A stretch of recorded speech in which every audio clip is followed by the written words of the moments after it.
please help me welcome to the stage Mr. Five-time Jimmie Johnson.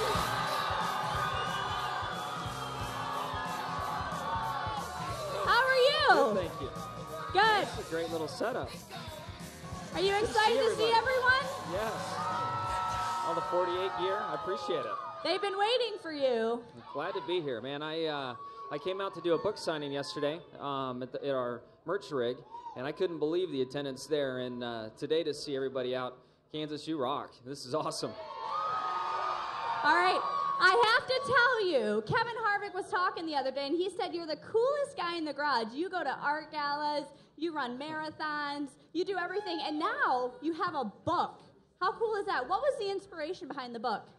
Well, truthfully, my wife and I collect these different photo books, and we have some different photos on our wall from different collectors that we enjoy, and we just thought it'd be fun to do something different. And on top of that, I wanted to document last year's chase and our opportunity to try to win 6th in a row. And regardless how it would turn out, I knew there'd be a story. And once we had all the images and collected them and compiled them, we knew we had something really neat. And then it was time to learn about the book business. And I realized that they need 18 months to make a book, and I had 8 months until the chase started. So my wife and I became self-publishers, and editing and all the stuff that went with it. And it was a lot of work, but very proud of where it is today.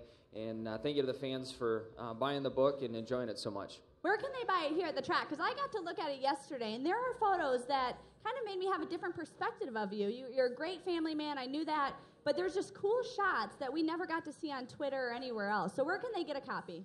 Well, you can buy them on jimmiejohnson.com. Amazon is now carrying it as well. And then our merch rig, I think, is right here somewhere. They have it on there as well. And I signed all the copies that are on the rig right now, so you can get an autographed copy over there. All right, now I wonder if you're sick of the title Mr. Five-Time, and 7 points out of the lead right now. Are you ready for a new nickname, Mr. Six-Time? I'm very proud of that title, 5-time. I'm not tired of hearing it, but it would be great to have a new nickname, and I hope to do that. All right. Well, Mr. Rick Hendrick is probably a very happy man this year with his drivers in the chase. What is it like working for a man that's so well-respected and successful? It's just really an honor. I mean, he has the presence of like your dad or that father figure, somebody you respect and look up to, and what they say is, really the gospel and what you want to follow and do because they're right and their experience has shown it. He cares, he's involved. All those nice things that are there, he's still a very competitive man. So the coolest thing about him is how he balances the realness and that competitive fire. And he's an awesome man to work for, and very proud to be a Hendrick employee and happy to win these races and championships for him. All right, now we only have a couple races left in the chase. Is there a driver or two that would be your biggest competition at this point? Well, I think in the points, it's easy to look at the 2 and the 11 and, think that us three have a bit of a breakaway going on. But when I look down, Boyer got in the mix last week with his win. So, if everything goes according to plan, it should be a race between the top 3. If any of us hiccup, I think Boyer's in it, then, this is racing and there's a lot that can happen. Casey and those guys down below, if the guys in front of them have problems, they'll be back in it. But I think that it's down to 3 guys, but I've won this chase in a variety of ways where we had no bad luck, and then in 2006 when we won our first, I got off to a terrible start, had 2 DNFs, and was able to fight back because everybody in front of me made mistakes, and we won't have a clear picture until probably Phoenix, what it's going to take, but I know this 48 team's ready to go to work and try to win a 6th. I had the cutest little boy come up to me last week. He showed me a picture of you and him. You were actually out running around the track. Do you go incognito and work out around the track? No, I go early. That seems to help. Just to get the miles in and before traffic picks up. It's kind of hard to run through. And on top of that, everybody feels that they're a comedian and yells, "Run, Forrest, run." So after a while, you get tired of hearing that. But I have a triathlon December 2nd that I've got to get ready for, and I got to log my miles.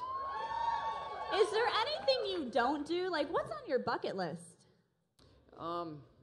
Man, I want to hunting. Yeah, I'd shoot something as long as we eat it. I don't know. It's weird how things steer me around. For a while, I was kind of into golf and had some fun with that, although I'd leave the golf course more frustrated than I was going to it. But things just kind of move and change, and, fitness is important, but the training for the triathlons and competing in these things have really helped me probably more mentally than anything, to learn how to suffer through the pain that comes with it. Especially in the chase, being exhausted each and every day and falling asleep and getting good quality rest is important, and something I struggled with in 06, 07 in a championship battle. So it's the latest kick for me. I'm not sure how long it'll last, but I'm enjoying it now. And the upside is I can eat whatever I want. So if anybody wants to have ice cream on a regular basis and pizza and all that stuff, start training for triathlon. Yeah, a marathon would do it too. All right, very cool. Well, what has been the most unique interaction you've ever had with a race fan? Gosh, it's hard to say. I mean, there's been some wild ones. But I have to say, I was pretty slow to Twitter and to social media and being engaged. And the fun I have had with it, the stuff away from the track that the fans have been able to see about myself and what I'm into, and helping to dispel that whole vanilla BS that was around for so long. I have to say social media has been a lot of fun. All right, very cool. You have two beautiful ladies in your life, your wife and your daughter. What do you do for fun when you're not racing and you have some family time? We love to travel, so we like to go to Europe from time to time when we have an off week, or even to the local beaches in North Carolina are a lot of fun as well. So winter's coming. Hope to snowboard or snow ski a little bit. I had my daughter. She was on skis technically, but she wasn't skiing last winter. But I want to get her up and going on those pretty quick so we can have that be a family getaway. Very cool. Our next question comes from Ask Miss Spring Cup. You, the fans, submit questions. We find the answers. A fan wanted to know, Jimmie, what is your favorite trophy you've ever won? The championship trophy. There's some tracks that have made very creative ones. I think the Monster, from Miles the Monster, gets a lot of looks. The Coke 600 trophy is a very prestigious one to me, and how simple and cool it looks. My first one at California Speedway, I still showcase and love. Brickyard, there's some very good ones, but nothing beats the championship one. All right, we're going to do a quick 10, and then we got a secret we're going to let him in on, all right? Perfect. So, quick 10, what is the last movie that you watched? Man, I see so many, as you can tell, that I don't have a clue. Probably a lot of kids' movies now, yeah, right? I mean, everything from Elmo's Potty Time to like Dora the Explorer, that's all we see anymore. Oh, how times have changed. All right, what is your favorite moment you've ever shared with your daughter? Gosh, it's hard to pick just one, but there's those moments when you connect and you just see that, the look in your child's eyes that you are like zeroed in. Those moments just hit you. Aw, how sweet. What is a must-have item you have to have in your motorhome every weekend? Some type of sweets. Lately it's been chocolate milk. Frozen chocolate in the freezer is always a good move too, but I'm a sweets guy, so I need my sweets. All right, when was the last time you laughed so hard that you cried? My daughter fell down the other day, and What? she got up. Well, yeah, she's running crazy through the house, and she falls down. And you would expect a child to say, I fell, something like that. And she gets up and she looks at me and she goes, Daddy, I crash. Aww. That's right, honey. What type of music do you work out to? I don't listen to music when I train, oddly enough. Not Michael Jackson, but more, I went to an Avett Brothers concert recently. I've seen Mumford recently. Kind of the indie rock. I grew up listening to kind of the grunge.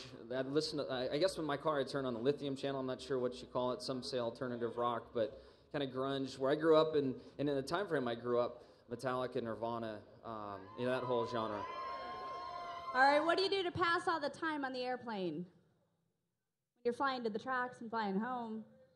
Emails from time to time.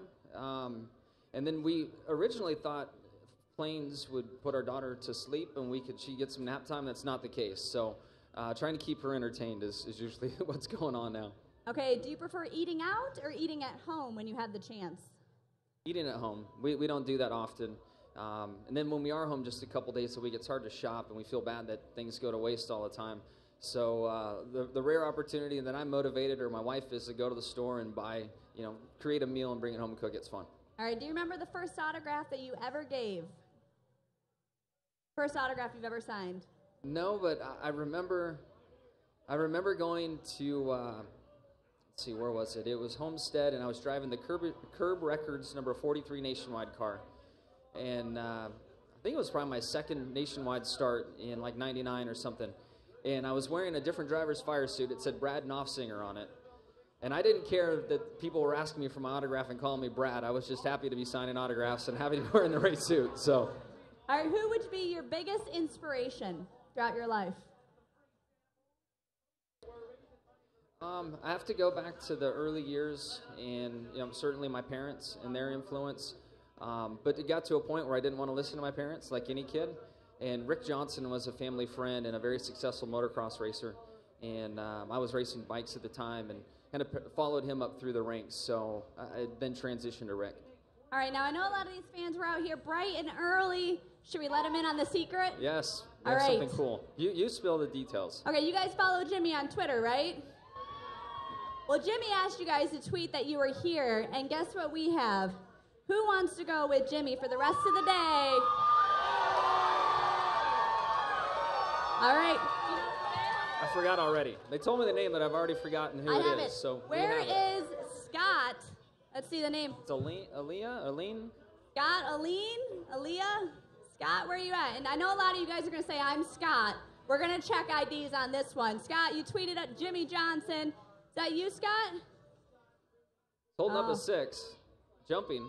All right, Scott, if you're here, come on to the back of the sprint stage. You're going to go with Mr. Jimmie Johnson right now. You're going to get on the golf cart with him. You're going to go to the driver's meeting and hang out for the rest of the day. Scott, come on up here to the front of the sprint stage. Let's hear it for Mr. 5-time Jimmie Johnson. Thank you, everybody.